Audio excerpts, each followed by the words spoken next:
Shivani TV நேயர்களுக்கு அன்பான வணக்கங்கள். மீண்டும் உங்களை சந்திப்பதில் மகிழ்ச்சி. இந்த வாரம் ஒரு வித்தியாசமான ஜாதகம், அதாவது வித்தியாசமான ஜாதகம் அப்படின்னா என்ன அர்த்தம்னா, நம்மளுடைய ஜாதகத்துல நம்மளுடைய இரத்த உறவுகளுக்கும் நமக்குமான பந்தம் எப்படி இருக்கு அப்படின்னு நாம தெரிஞ்சுக்கலாம். அதாவது ஒரு ஸ்கேன் ரிப்போர்ட்ல எப்படி நம்மளுடைய உடல்நிலை எப்படி இருக்குதுன்னு தெரிஞ்சுக்கிற மாதிரி நம்மளுடைய ஜாதகத்துல நமக்கும் நம்மளுடைய இரத்த உறவுகள் அப்படின்னா என்ன அர்த்தம், நம்மளுடைய அப்பா அம்மா, நம்மளுடைய மனைவி அல்லது கணவர், நம்மளுடைய அண்ணன் அக்கா, நம்மளுடைய தம்பி தங்கச்சி, நம்மளுடைய குழந்தைகள். ஸோ இந்த அமைப்பு நேரடி அமைப்பு, இதுதான் நேரடி அமைப்பு. இப்படிப்பட்ட நேரடி அமைப்பான உறவுகளுக்கும் நமக்குமான இணக்கம் எப்படி இருக்கும் அப்படின்றத தான் நாம நம்மளுடைய ஜாதகத்தின் மூலம் தெரிஞ்சுக்கலாம். இப்ப இந்த வாரம் நாம பார்க்க போற ஒரு ஜாதகம் பாத்தீங்கன்னா கிட்டத்தட்ட ஒரு 49 வயது ஆன ஒரு ஆண் ஜாதகர்.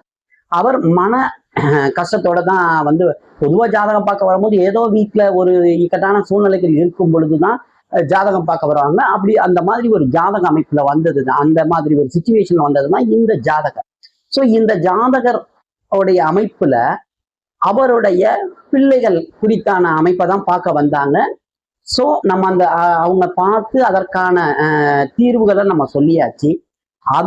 அதன் மூலமா, அந்த ஜாதகம் மூலமா நாம என்ன எடுத்துக்கணும்னா, இந்த உலகத்துல எந்த உறவுகளானாலும் சரி, நம்மளுடைய ஜாதக அமைப்புல எந்த மாதிரி இருக்குதுன்னு எடுத்துக்கிட்டு அதுக்கேத்த மாதிரி நம்ம மனசை திடப்படுத்திக்கணும், அல்லது அதுக்கேத்த மாதிரி நம்ம வாழ கத்துக்கணும். ரொம்ப எதிர்பார்ப்பு இருக்கக்கூடாது. பொதுவா ஒருத்தர் என்ன, ஒரு தாய் தகப்பன் என்ன நினைப்பாங்க, தன்னுடைய பிள்ளைகள் தன்னுடைய பேச்சை கேட்கணும், குறிப்பா தன்னுடைய வாழ்க்கையை தேர்ந்தெடுக்கக்கூடிய அமைப்பை தங்கள்கிட்ட கொடுக்கணும் அப்படின்றது பெரும்பாலான தாய் தகப்பனுடைய அதாவது இயல்பான ஒரு எதிர்பார்ப்பு. ஸோ இது எல்லா தாய் தகப்பனுக்கும் கிடைச்சிருதான்னு பார்த்தீங்கன்னா அந்த மாதிரி அமைப்பு இருக்க மாட்டேது. ஸோ அந்த அமைப்பு இருக்குதா இல்லை அப்படின்னு நமக்கு ஜாதகத்துல, நம்மளுடைய ஜாதக அமைப்புல நமக்கும் நம்ம குழந்தைகளுக்கான ஒரு இணக்கம் இந்த மாதிரி விஷயங்கள்ல இல்லைன்னும் போது அதுக்கு ஏத்த மாதிரி நாம இருந்துக்கணும் அப்படின்றதுதான் இந்த வீடியோவோட நோக்கம். ஸோ இப்போ அந்த ஜாதகம் வருது பாருங்க. இந்த ஜாதகர் பாத்தீங்க அப்படின்னா,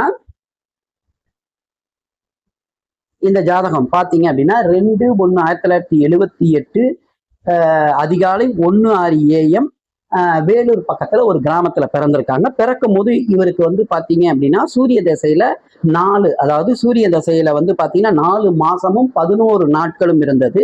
இப்ப இவருக்கு பாத்தீங்க அப்படின்னா என்ன தசை போயிட்டு இருக்குன்னா, குரு தசையில செவ்வாய் புத்தி 20/12/2000, அதாவது இந்த வருஷம் டிசம்பர் மாசம் வரைக்கும் போதும். அதுக்கப்புறமா குரு தசையில ராகு புத்தி போகுது. ஸோ இப்போ இவருடைய ஜாதக அமைப்பை பார்த்துக்குவோம். இப்போ இவருடைய ஜாதக அமைப்பு வருது பாருங்க, ஜாதக கட்டம் வருது பாருங்க. துலாம் லக்னம், 2இல் புதன், 3இல் சுக்கிரன் சூரியன், 6இல் கேது, 9இல் குரு, 10இல் செவ்வாய், 11இல் சனி, 12இல் சந்திரன் ராகு. சந்திரன் பாத்தீங்கன்னா ஒரு 7-8 டிகிரியில பாத்தீங்க அப்படின்னா ராகுவோட இணைஞ்சிருக்காரு. இதுதான் அவருடைய அமைப்பு. இப்ப இவருக்கு குரு தசையில செவ்வாய் போயிட்டு இருக்குது, ரைட். இப்ப இந்த அமைப்புல இவருடைய ஜாதக அமைப்புல உறவுகள்னு பார்த்துட்டாங்க. ஏற்கனவே நான் உங்கள்கிட்ட சொல்லிட்டேன், பிள்ளைகளோட அவரோட பசங்க விஷயமா வந்திருக்காரு. இப்ப இந்த பசங்க விஷயமா வந்த உடனே நம்மளுடைய உறவுகள்ல பிள்ளைகளுக்கான அமைப்பு என்னது, முதல்ல லக்னம் ரொம்ப ரொம்ப முக்கியம்.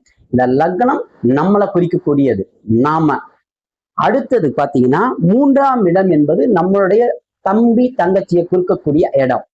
அடுத்தது 4ஆம் இடம் நம்மளுடைய தாயாரை குறிக்கக்கூடிய இடம்.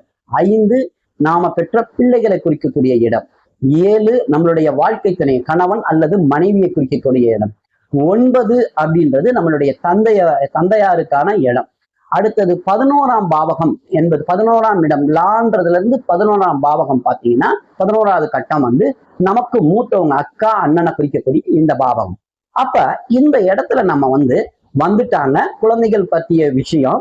அப்ப நம்ம குழந்தைகள் விஷயம் அப்படின்னாவே 5ஆம் பாவகத்தை எடுத்துக்கணும். எந்த ஒரு விஷயத்திலையும் ஜோதிடத்துல 3 விஷயங்கள் அடிப்படைத்தான் இருக்கணும்.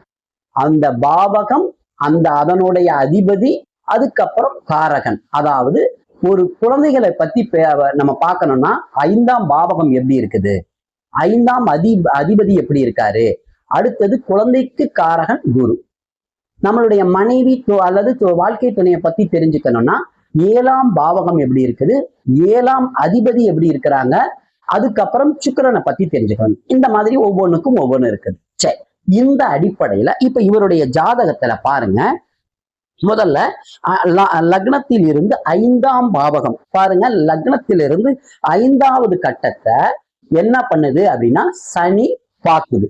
சனி 5ஆம் இடத்தை பாக்குது. சனி 5ஆம் இடத்தை பாக்குறது. அடுத்தது சனி எங்கிருந்து பாக்குதுன்னு பாத்தீங்கன்னா தனக்கு ஆகாத சூரியனை, ஜென்ம விரோதியான சூரியன் வீட்டுல எரிச்சலோட இருக்கக்கூடிய சனி 5ஆம் பாவகத்தை பாக்குறார். ஒரு மைனஸ் ஆயிடுச்சா? அதுக்கு அடுத்தது அதே 5ஆம் இடத்தை செவ்வாய் தன்னுடைய 8ஆம் பார்வையாக நீசமாகி பார்க்கிறார். இந்த இடத்துல அதாவது லக்னத்துக்கு அவர் 10ல திக்பலமா ஆகிறார். இருந்தாலும் அவர் செவ்வாய் பார்வை வந்து பாத்தீங்கன்னா என்னதான் இருந்தாலும் அவர் ஒரு பாவர் தானே. சோ அவருடைய பார்வை அப்ப ஒரு பாவகம் எந்த பாவகத்து யாரோட ஜாதகத்துல ஒரு பாவகத்தை சனி செவ்வாய் அல்லது சனி ராகு அல்லது செவ்வாய் ராகு இந்த மாதிரி கொடும் பாவிகள் அந்த பாவகத்தோட தொடர்பு கொள்ளும்போது அந்த பாவகம் முழுமையா சுக்க எப்படி அணுகுண்டு போட்டு சிதைச்ச மாதிரி சிதைஞ்சு போயிருச்சுன்னு அர்த்தம். அப்ப இந்த ஜாதகருக்கு பாத்தீங்கன்னா 5ஆம் பாவகம் முழுமையா சிதைக்கப்பட்டது. சரி, 5ஆம் பாவகத்தை சொல்லிட்டோம். 5ஆம் அதிபதி யாரு? இவங்களுக்கு வந்து பாத்தீங்கன்னா இந்த லக்னத்துக்கு 5ஆம் அதிபதி சனி. அவரும் எங்க இருக்கிறார் பாருங்க, தனக்கு ஆகாத பகை வீட்டுல எரிச்சலோட இருக்கார். அப்ப அதிபதியோட நிலைமையும் வேற எந்த வித சுபர்களோட தொடர்பு இல்லை. குரு தொடர்போ அல்லது சுக்கிர தொடர்போ எதுவுமே இல்லை. ரைட். அதுக்கு அடுத்தது பாத்தீங்கன்னா 5ஆம் பாவகம் முடிஞ்சிருச்சு. 5ஆம் அதிபதி குருவின் பார்வை, இந்த இடத்துல குருவின் பார்வை 5ஆம் இடத்துக்கு இருந்ததுனால இவருக்கு வந்து குழந்தை இருந்தது. இல்ல குருவும் ஒருவேளை ராகு இல்ல வேற ஏதாவது ஒரு அமைப்புல கெட்டு போயிருந்தாருன்னு வச்சுக்கோங்க, இவங்களுக்கு குழந்தை பாக்கியமே இருந்திருக்காரு. இந்த ஜாதகருக்கு குழந்தை பாக்கியமே இருந்திருக்காது. சரிங்களா? இப்ப ராசிக்கு 5 பாருங்க, செவ்வாயுடைய பார்வை இருக்கும். 5ஆம் அதிபதி பாத்தீங்கன்னா ராசிக்கு 5ஆம் இடத்துல 5ஆம் அதிபதி சனி அந்த வீட்டுக்கு பாருங்க மறைஞ்சிருப்பார். சோ இதுல எல்லா வகையிலையுமே இவங்களுக்கு வந்து ராசி லக்னம் 2 விஷயத்திலையுமே 5ஆம் பாவகம் 5ஆம் அதிபதி பாதிக்கப்பட்டிருக்காங்க. சோ குருவினுடைய ஒரு பார்வை இருக்கிறதுனால இவர்களுக்கு குழந்தை இருந்துச்சு. சரி, இப்ப விஷயத்துக்கு வருவோம். என்ன ஆச்சு அப்படின்னா, ஒரு தாய் தப்பம் மெயினா எதிர்பார்க்கறது தன்னுடைய பிள்ளைகளுடைய வருமானத்தை இல்லை, தன பிள்ளைங்க சம்பாரிச்சு கொடுக்குதா போகுதா அப்படின்னு அந்த இதெல்லாம் இல்லை. எல்லாத்தையும் தாண்டி அவங்களுக்கு ஒரு சின்ன விஷயம்தான் அவங்க எதிர்பார்க்கறது, தங்களுடைய திருமண வாழ்க்கைய தேர்ந்தெடுக்கிறத நம்ம பிள்ளைங்க நம்ம கிட்ட கொடுக்கணும் அப்படின்ற ஒரு எதிர்பார்ப்பு இருக்குது. இன்றைக்கு இருக்கக்கூடிய ஜெனரேஷன்ல அது பெரும்பாலும், ஏன்னா இன்னைக்கு வேலை வாய்ப்புன்னு சொல்லிட்டு சென்னை, பெங்களூர் அப்படின்னு சிட்டியை நோக்கி குழந்தைங்க போயிருக்காங்க. இன்னும் ஒரு 50 வயசை கடந்த பேரண்ட்ஸ், இனி வரக்கூடிய பேரண்ட்ஸ் ஓரளவுக்கு அதை டாலரேட் பண்ணிடுறாங்க. ஆனா இன்றைக்கு இருக்கக்கூடிய அந்த 50 வயசுக்கு மேல இருக்க முடியுங்க, ஏன்னா அவங்க வளர்ந்த விதங்கள் வந்து ஒரு மாதிரியா இருக்கிறதுனால ஒரு எதிர்பார்ப்புகள் இருக்கத்தான் செய்யுது. சோ அந்த எதிர்பார்ப்புகள் பூர்த்தி ஆகாததுனாலதான் இவர் வந்து இந்த ஜாதகம் பாக்குறாரு. ஏன்னா இப்ப வீட்டுல வந்து கொஞ்சம் பிள்ளைக்கும் இவருக்குமானது, பையனுக்கும் இவருக்கான ஒரு டேர்ம் சரியில்லை அப்படின்றதுனால வந்து நமக்கு ஜாதகம் பார்க்கிறார். இதுக்கு அடுத்தது இந்த பாவம் இதெல்லாமே சரி. இப்ப 5ஆம் பாவகம் 5ஆம் அதிபதி குரு இது எல்லாமே குழந்தைகள் பாவகம் வீக்கா இருக்கிறன்னு பார்த்தோம். ஆனா இத சம்பவத்தை நிலநிறுத்துறது யாருன்னா தசாபுத்திகள் தான். நம்மளுடைய தசாபுத்திகள் ஜாதகம் பலன்னு இருந்தா கூட நல்ல பௌர்ணமி அமைப்புல பிறந்து கஷ்டப்படுறவனு இருக்கான், அமாவாசை அமைப்புல பிறந்து நல்லா இருக்கிறவனு இருக்கான். சோ அப்ப அதான் தசாபுத்திகள். அந்த அடிப்படையில இவருக்கு இப்ப நடக்கக்கூடிய தசான்னு பாருங்க, தசாவும் இவருக்கு எப்படி எந்த விதத்துல சப்போர்ட் பண்ணல பாருங்க. இவருக்கு இப்ப வந்து குரு தசை நடக்குது. இந்த குரு தசை இவருக்கு என்னது எந்த ஆதிபத்தியத்துக்கு உள்ளது பாருங்க. குரு பொதுவா குருவுக்கும் சுக்கிரனுக்கு ஆகாது, அது மெயின். குரு அணிக்கு சுக்கிரன் நல்லது செய்ய மாட்டார், சுக்கிரன் அன்னைக்கு குரு நல்லது செய்ய மாட்டார்.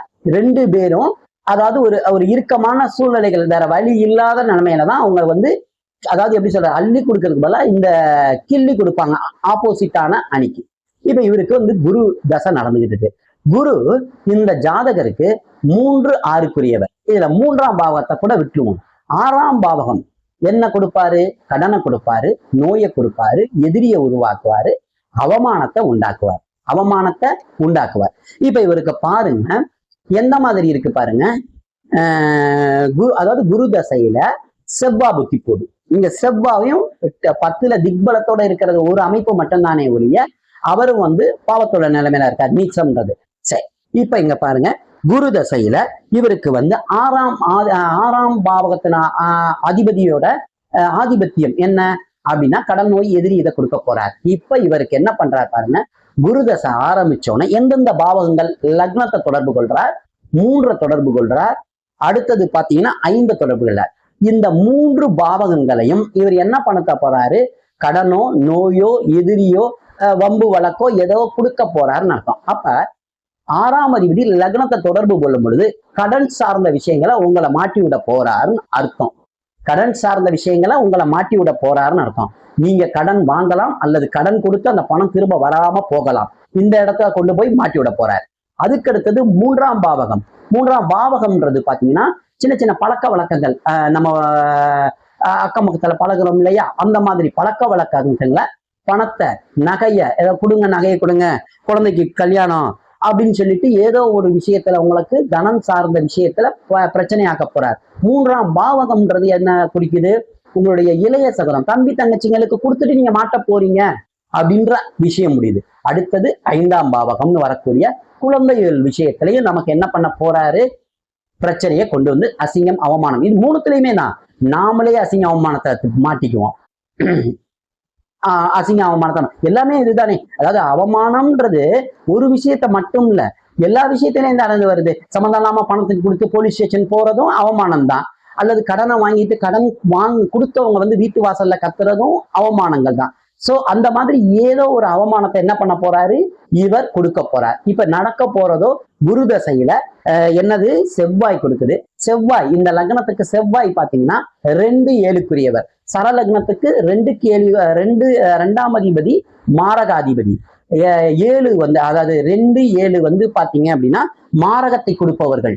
11ஆம் பாவகம் 11ஆம் அதிபதி பாதகத்தை கொடுக்கக்கூடியவர். இப்ப பாருங்க, இப்ப மாரகாதிபதி புத்தி நடக்குது 6ஆம் அதிபதி தசையில, அதாவது மாரகாதிபதி புத்தி நடக்குது. அப்ப அதோட விளைவுகளை நாம யூகிக்கலாம். அதுக்கடுத்தது வரக்கூடிய குரு தசை ராகு புத்தி பாத்தீங்கன்னா இதுவும் இவங்களுக்கு 12ஆம் இடத்தோட தொடர்பு. அப்ப இதுல பாத்தீங்க அப்படின்னா என்ன அமைப்பை சொல்லுதுன்னா, உடனே பிள்ளைங்களுக்கு ஏதாவது இழப்பாயிருமோ அப்படின்றது இல்லை. ஏன்னா பிள்ளைங்களோட அமைப்பு பண்ணும்போது அந்த குழந்தைங்களுடைய லக்னாதிபதி 8ஆம் அதிபதி இப்படி நிறைய விஷயங்கள் இருக்கு. அதனால இங்க இவங்களும் பிள்ளைகளை இழக்கணும், இறந்து போறாது கிடையாது. இவர்கள் முடிவை மீறி அவங்க என்ன பண்ண போறாங்க? திருமண வாழ்க்கையில ஈடுபட போறாங்க. இதுதான் நடக்க போகுது. சரிங்களா? அதாவது இந்த இடத்துல இழப்புன்றது உயிர் இழப்பு கிடையாது, பிரிவுன்ற மாதிரி ஆகி போயிருது. 12ஆம் இடத்தோட அடுத்து பாருங்க ராகு, அவரும் பாத்தீங்கன்னா சந்திரனை இது பண்ணியிருக்காரு. சந்திரனும் பாத்தீங்கன்னா அர்த்த சந்திரனா தாங்க இருக்கிறாரு, 12ஆம் இடத்தோட தொடர்புல இருக்கிறாரு. சோ இந்த அமைப்புல பாத்தீங்க அப்படின்னா அப்ப இவருக்கு இவர் எதிர்பார்க்கக்கூடிய அந்த விஷயம் பிள்ளைகளத்துல கிடைக்காம ஒரு அதாவது நம்ம சொந்த பந்த ஆட்கள்கிட்ட நம்ம என்ன பண்ண போறோம்? அவமானப்பட போறோம். அப்படி ஒரு சிச்சுவேஷன் இந்த ஜாதகருக்கு அமையுது. இது எல்லாம் ஒரு பக்கம் தசாபுத்திகள், இது எல்லாமே ஒரு பக்கம் இருந்தாலும் முக்கியமா ஒரு விஷயம் இந்த ஜாதகத்துல என்ன? வரக்கூடிய 6-7 மாசத்துக்கு அப்புறம் அடுத்த வருஷம் ஜூனுக்கு மேலேயே அது பாத்தீங்க அப்படின்னா இவருக்கு அஷ்டமச்சனி வருது. அஷ்டமச்சனியில நமக்கு என்ன வேணும்? நாம எந்த ஒரு மிகப்பெரிய உயிர், அதாவது யாரு மேல ஒரு உயிர் வச்சிருக்கோமோ, பாசமா இருக்கோமோ, அவர்கள் மூலமா நமக்கு என்ன வரும்? ஒரு இழப்போ ஒரு அவமானமோ ஒரு தாங்கிக்க முடியாத ஒரு சோகத்தை கொடுக்கும். இந்த இடத்துல நீங்க தாங்கிக்க முடியாத சோகன்றது உயிர் இழப்புன்ற மாதிரி போயிட வேண்டாம். நம்ம பிள்ளைங்க நம்ம பேச்ச மீறி போயிட்டாவே அதுவே கிட்டத்தட்ட நாம மரணம் அடைஞ்சதுக்கு சமம் தானே. சோ அந்த மாதிரி ஒரு விஷயம் நடக்கக்கூடிய வாய்ப்பு இந்த ஜாதகத்துல இருக்குது அப்படின்றத நம்ம தெளிவா சொல்லியாச்சு. மெயினா அவருக்கு கவுன்சிலிங் தான் நம்ம கொடுத்தோம். இந்த ஜாதக அமைப்பு இப்படி இருக்குது, இதை நீங்க ஸ்போர்ட்டிவா எடுத்துக்கிட்டு என்ன பண்ணணும் அப்படின்னா கடந்துடணும். இதை நீங்க அவங்களுடைய ஜாதகத்தையும் பார்த்தாச்சு, குழந்தைகளோட ஜாதக அமைப்பு இவங்களோட மீறி பண்ற அமைப்புல தான் இருக்குது. அப்ப இந்த இடத்துல நான் என்ன நாமளும் ஒரு பேரண்ட்ஸா என்ன சொல்ல முடியும்? இதை வந்து இப்படி இன்றைக்கு இருக்க காலகட்டத்துல இதை எடுத்துக்கிட்டு போகக்கூடியதான் உங்களுடைய உடல் நலத்துக்கும் நல்லது அப்படின்னு சொல்லிட்டு அந்த மாதிரி ஒரு கவுன்சிலிங் கொடுத்து அனுப்பிச்சாச்சு. இப்ப இதை எதுக்கு நம்ம நேயர்களுக்கு கொடுக்குறோம்னா, இந்த மாதிரி எந்த உறவுகளாக இருக்கட்டும், நம்மளுடைய ஜாதகத்துல எந்த பாவகம் இந்த மாதிரி பாதிக்கப்பட்டு அதற்கான தசாபுத்திகள் வருது அப்படின்னு நாம அதாவது ஜோதிடமே நமக்கு வந்து ப்ரிவென்ஷன், அதாவது ஒரு நோய் வர்றதுக்கு முன்னால தடுத்துக்கிற அல்லது வந்து நம்ம வந்து தற்காப்புக்கணும் அப்படின்றதுக்காகத்தான் சொல்லக்கூடியது. இது ஒரு சயின்ஸ்ன்றது. ஆக நமக்கு இந்த மாதிரி ஒரு எந்த பாவம் இந்த மாதிரி ஒரு அமைப்புல இருக்கோ அந்த மாதிரி உறவுகள்கிட்ட நாம வந்து ரொம்ப ஒரு எதிர்பார்ப்பு இல்லாம அது பெற்ற பிள்ளைகளா இருந்தாலும் அதுதானே. அப்படி இருந்தா தான் நாம என்ன பண்ண முடியும் அப்படின்னா கடந்து போக முடியும். இல்லைன்னா எத்தனையோ பேரண்ட்ஸ் பாத்தீங்க அப்படின்னா இந்த மாதிரி ஒரு அமைப்புகள் வந்தோன்னே, ஏதாவது ஒரு சம்பவம் நடந்தோன்னே, ஆஹா ஊருக்கு என்ன சொல்றது, அதை நினைப்பாங்களே இதை நினைப்பாங்க, ஒரு தவறான அதாவது ஒரு முடிவுகளை எடுத்துக்குவாங்க. இன்றைக்கு இருக்கிற காலகட்டத்துல நாம வந்து என்ன ஆயிடுச்சு, நம்ம ஜென்ரேஷன் வரைக்கும் தான் இதை ஒரு பெருசா எடுப்போம். அடுத்தடுத்த ஜென்ரேஷன்கள் வந்து என்ன ஆயிடுவாங்கன்னா இது ஒரு மேலை நாட்டு கலாச்சாரம் மாதிரி போயிட்டு இருக்குது. நாம இருக்கக்கூடிய நம்ம ஜென்ரேஷன்ல இது இனிமே இப்படிதான் என் பாவகம்னு தெரிஞ்சதுக்கு அப்புறமா நாம் அதை வந்து ஸ்போர்ட்டிவா எடுத்துக்கிட்டு நமக்கான வாழ்க்கை, நம்மளுடைய வாழ்க்கை நமக்கு எது சந்தோஷத்தை தருதோ அந்த மாதிரி நாம இருக்கிறது தான் நமக்கு நல்லது அப்படின்னு நம்மளுடைய நேயர்கள் எல்லாருமே தெரிஞ்சுக்கணும் அப்படின்றது. நானும் ஒரு தகப்பன் தானே, நானும் வந்து 50+ தானே. அப்ப நம்ம எல்லாருக்குமே நம்மளுடைய குழந்தைகளுடைய ஜாதகமா இருக்கட்டும், அக்கா இது மாதிரி இருக்காங்க, அல்லது நம்ம தம்பி தங்கச்சிக்கு செஞ்சோம், நமக்கு என்னடான்னா நம்மளுடைய அமைப்புல அதுவே காட்டி கொடுத்துரும். நம்மளுடைய அமைப்புல நம்மளுடைய உறவுகளுடைய ரத்த உறவுகளுக்கான நமக்கான இணக்கத்தை வந்து அதுல காட்டிடும். இந்த மாதிரி ஒரு வாய்ப்பு இல்லை அப்படின்னு தெரிஞ்சதுக்கு அப்புறமா நம்ம அதை ஒரு பெருசா எடுத்துக்காம நம்மளுடைய வாழ்க்கை நம்ம வாழ்றதுக்கு தான் அப்படின்னு வாழ்றதுக்கான ஒரு விழிப்புணர்வு வேணும் அப்படின்றதுதான் இந்த வீடியோ போட்டோம். மீண்டும் ஒரு நல்ல ஒரு விஷயத்தோட உங்களோட சந்திக்கும் வரை உங்களிடமிருந்து விடைபெறுவது உங்கள் கருணைக்கடல் ஆர் செந்தில். நன்றி, வணக்கம், வாழ்க நலமுடன்.